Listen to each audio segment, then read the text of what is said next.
بسم اللہ الرحمن الرحیم۔ اٹھو مسلمانوں، اپنے مقدر جگا لو، نماز ادا کر کے اپنے اللہ کو منا لو۔ کھول کے دیکھ چشم دل، آتا ہے لطف کیا نماز میں، ہر طرف آتا ہے نظر نور خدا نماز میں۔ بوڑھا ہو یا جوان سب پر نماز فرض ہے، بچے کو 10 سال کے سختی سے لاؤ نماز میں۔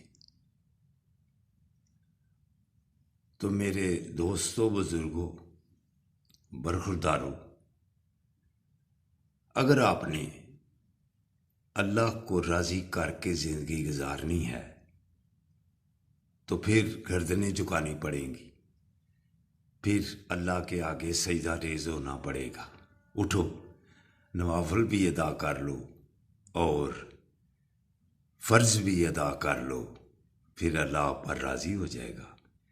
پھر آپ صحت مند رہیں گے، تندرست اور توانا رہیں گے، خوبصورت رہیں گے، زندگی اچھی گزرے گی، سکون والی زندگی گزرے گی۔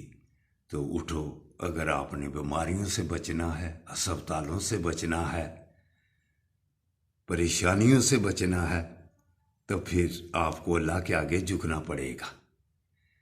تو صحت کی نشانیوں میں سے 14-15 ایسی نشانیاں ہیں جو آدمی زندگی میں کرتا رہے تو انشاءاللہ تعالیٰ اس کی صحت اچھی رہے گی، جس میں کہ جلدی سونا، جلدی اٹھنا، حسد اور کینے سے بچنا، لوگوں کی غیبتیں کرنے سے بچنا، کبھی سال میں کچھ دن پیٹ کو خالی رکھنا۔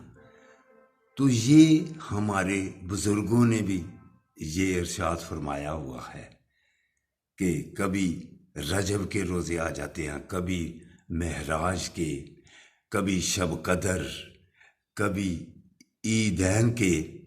تو یہ جو سال میں مختلف دنوں میں آپ روزہ رکھ کے پیٹ خالی رکھتے ہیں، یہ اللہ کے نیک بندوں کی باتیں ہیں، جو کہ اب سائنسدان بھی کہتے ہیں کہ کبھی کبھی پیٹ خالی رکھا کرو۔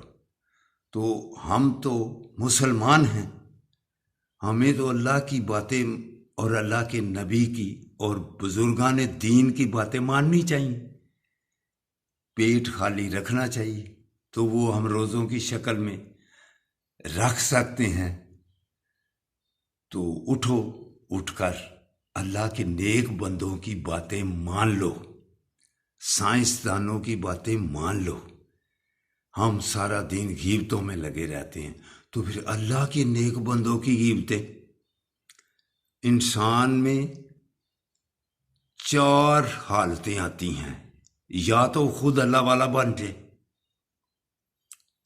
تو دوسرا ان کے پاس ہی بیٹھنے والا بن جائے، تیسرا ان کی باتیں سننے والا اور ان کی باتیں کرنے والا بن جائے، تو چوتھا نہ بننا۔ مخالفت تو، تنقید تو، غیبت تو، چغلی عام بندے کی بھی بری ہے، اس سے بھی تباہی صحت میں آ جاتی ہے۔ چاہے جائے کہ اللہ کے نیک بندوں کے متعلق خیالات گندے رکھنا اور باتیں ان کے خلاف کرتے رہنا۔ جو ان کے خلاف، اللہ کے نیک بندوں کے، بزرگوں کے خلاف باتیں کرتا ہے، اللہ تعالیٰ ارشاد فرماتا ہے میری ان سے جنگ ہے۔ تو لڑ لو پھر اللہ تعالیٰ سے۔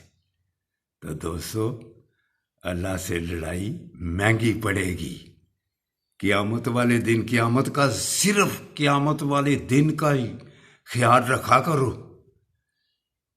وہ حقیقت کا جو پہلا دن ہے اس کا خیال رکھا کرو کہ کس کے پاس اللہ نے بھیجنا ہے۔ تو اس لیے بزرگان دین اور نبی کریم صلی اللہ علیہ وآلہ وسلم کی سنتوں پر عمل کر لو، کامیاب زندگی گزارو گے، بیماریوں سے بچ جاؤ گے۔ تو نماز ادا کر کے پھر پارک میں آ جانا، انشاءاللہ تعالی وہاں ملاقات ہوگی۔ السلام علیکم ورحمۃ اللہ وبرکاتہ۔